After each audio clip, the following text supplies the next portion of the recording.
दोस्तों जब भी किसी यूट्यूबर के चैनल पर स्ट्राइक आता है तो वो बहुत ज्यादा घबरा जाता है और वो ये सोचने लगता है कि भाई अब मैंने बहुत बड़ी गलती कर दी है, मेरा चैनल कभी भी डिलीट हो सकता है। तो आपको घबराने की जरूरत नहीं है, बस आपको यूट्यूब के स्ट्राइक पॉलिसी को समझने की जरूरत है। इस वीडियो को मैं इसलिए बना रहा हूं क्योंकि बीते कुछ सालों में यूट्यूब के स्ट्राइक पॉलिसी में बहुत बड़े बड़े बदलाव हुए हैं। जैसे पहले 3 स्ट्राइक पर चैनल डिलीट हो जाता था, लेकिन अब 4 स्ट्राइक आने पर आपका चैनल डिलीट होगा। तो इस वीडियो में मैं आपको YouTube के स्ट्राइक पॉलिसी के बारे में पूरा डिटेल में बताऊंगा। मैं कभी भी ये बात बोलता नहीं हूं, लेकिन स्ट्राइक के बारे में आज तक आपको जितनी भी जानकारी पता होगी, जो भी पॉलिसीज के बारे में आपने पढ़ा होगा, इस वीडियो को देखने के बाद आपको महसूस होगा कि मेरी जानकारी आधी अधूरी थी, क्योंकि मुझे खुद 3 स्ट्राइक आ चुके हैं। तो इस वीडियो में मैं अपना खुद का एक्सपीरियंस भी शेयर करूंगा, तो इस वीडियो का कोई भी पार्ट मिस मत करना। सो हेलो दोस्तों, मेरा नाम है शिवम और आप देख रहे हैं वाईटी गुरु शिवम चैनल। तो चलिए वीडियो को स्टार्ट करते हैं। तो गाइस सबसे पहले हम लोग बात करते हैं यूट्यूब की स्ट्राइक पॉलिसी क्या है, ये कितनी तरह की होती है।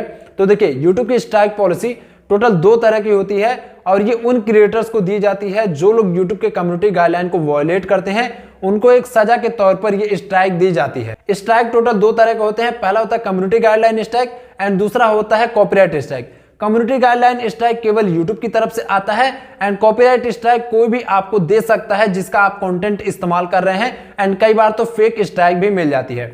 अब देखिए, अगर आपके पास कम्युनिटी गाइडलाइन स्ट्राइक आता है तो वो तब आता है जब आप YouTube के किसी पॉलिसी को वायलेट करते हैं, तो पकड़े जाने पर आपको YouTube की तरफ से कम्युनिटी गाइडलाइन स्ट्राइक मिलता है। एंड दूसरी तरफ अगर हम बात करें कॉपीराइट स्ट्राइक की, तो अगर आप किसी भी क्रिएटर का कोई भी कंटेंट इस्तेमाल करते हैं और अगर उसको पसंद नहीं आता है कि आपने उसका वीडियो इस्तेमाल किया है, तो कई बार ऐसे क्रिएटर्स कॉपीराइट स्ट्राइक भी दे देते हैं। तो देखिए यूट्यूब पर टोटल 4 बार स्ट्राइक्स आते हैं। जब चौथा स्ट्राइक आ जाता है तब आपका चैनल टर्मिनेट कर दिया जाता है यूट्यूब की तरफ से।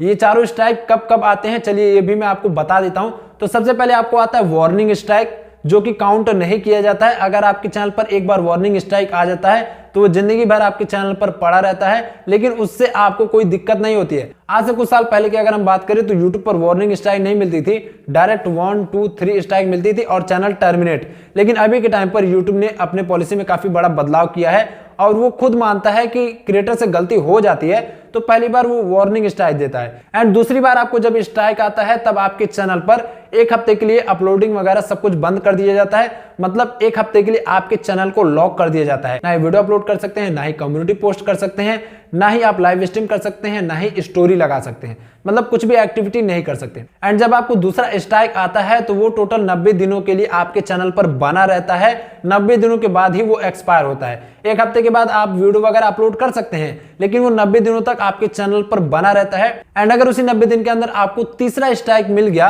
तो आपके चैनल पर 2 हफ्ते के लिए अपलोडिंग, लाइव स्ट्रीमिंग सब कुछ बंद कर दिया जाता है। 2 हफ्ते के लिए आपके चैनल को लॉक कर दिया जाता है। एंड अगर फिर से उसी 90 दिन के अंदर आपको चौथा स्ट्राइक यानी कि तीसरा स्ट्राइक, वार्निंग स्ट्राइक को छोड़ दे तो 3, वार्निंग स्ट्राइक को लेकर 4, मतलब चौथा स्ट्राइक अगर आ जाता है तो आपके चैनल को परमानेंटली यूट्यूब से डिलीट कर दिया जाता है। लेकिन उसके लिए आपको 7 दिन का समय दिया जाता है कि आप अपील करके या किसी भी तरीके से अगर उस स्ट्राइक को हटवा लेते हैं तो आपके चैनल को बचा लिया जाएगा, आपके चैनल को नहीं डिलीट किया जाएगा। अब देखिए आप स्ट्राइक को कैसे हटवा सकते हैं।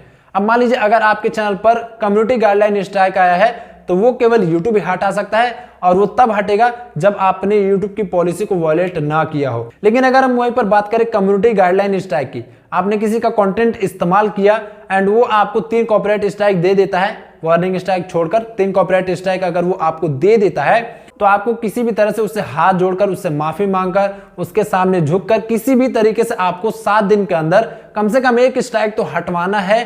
अगर 3 में से 1 स्ट्राइक भी हटा लेता है वो बंदा, तो आपका चैनल डिलीट नहीं होगा। तो ये तो आपको पता चल गया होगा कि कॉपीराइट स्ट्राइक कितने तरह के होते हैं और कब कब आते हैं। लेकिन अब यहाँ पर एक बहुत बड़ा सवाल आता है जो आपको अभी तक किसी ने नहीं बताया होगा, एंड मैंने भी बहुत ज्यादा खोजने की कोशिश की लेकिन मुझे भी किसी ने नहीं बताया था।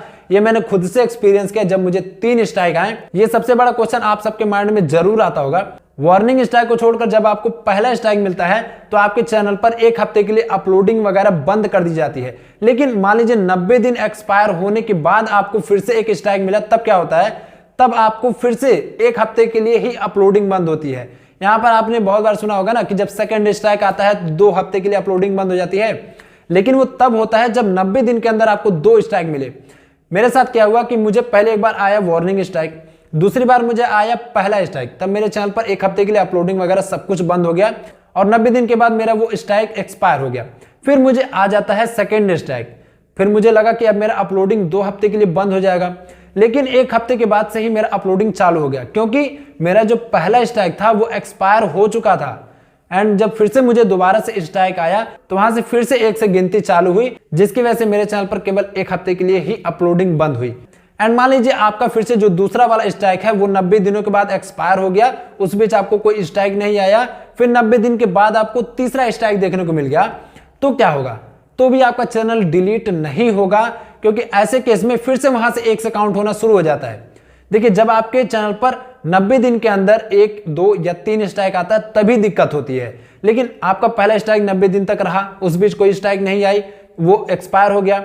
फिर 90 दिन के बाद आपके पास स्ट्राइक आया तो वहां से फिर से 1 से काउंट चालू हो जाता है, वो एक्सपायर हो गया। फिर 90 दिन के बाद स्ट्राइक आया तो वहां कोई दिक्कत नहीं होती है, बस वो 1 से काउंट होता रहता है। लेकिन जब 90 दिन के अंदर 3 स्ट्राइक आ जाता है तब बहुत ज्यादा प्रॉब्लम होती है। और यही सवाल मेरे भी अंदर करीब 4-5 सालों से था। जब तक मुझे खुद से स्ट्राइक नहीं मिला, जब तक मैंने खुद से एक्सपीरियंस नहीं किया, तब तक मुझे ये बातें किसी ने नहीं बताई थी। तो आई होप कि आपको समझ में आ गया होगा कि YouTube की स्ट्राइक पॉलिसी क्या है, वो कैसे काम करती है, कितने स्ट्राइक आने पर आपका चैनल डिलीट होता है, कितने दिन के बाद स्ट्राइक आने पर चैनल डिलीट होता है, सब कुछ मैंने आपको डिटेल में बता दिया। अगर आपको अभी भी कोई डाउट है, कोई भी क्वेश्चन है आपके मन में, तो आप कमेंट बॉक्स में जरूर से पूछ लीजिए। मैं कोशिश करूंगा कि आपके क्वेश्चन का जल्द से जल्द आंसर दूं, ताकि आपके मन में कोई भी डाउट ना रह जाए, क्योंकि मुझे इस सवाल का जवाब खोजने में टोटल 4-5 साल लग गए, किसी ने नहीं बताया था भाई। तो जब तक आप खुद से एक्सपीरियंस नहीं करते हैं तो चीजें आपको क्लियर नहीं होती हैं। एंड आपको YouTube की पॉलिसीज के बारे में मैं इस चैनल पर बताता रहता हूं, आपको कैसे YouTube पर काम करना है, सब कुछ मैं आपको डिटेल में बताता रहता हूं। तो आपको इस चैनल को सब्सक्राइब करके बेल आइकन को भी प्रेस करना है, ताकि आपको हर नॉलेजेबल वीडियो की नोटिफिकेशन सबसे पहले मिल जाए जब भी मैं वीडियो अपलोड करूं। तो मैं मिलता हूं आपसे अगले वीडियो में, तब तक के लिए बाय बाय, स्टे ट्यून्ड।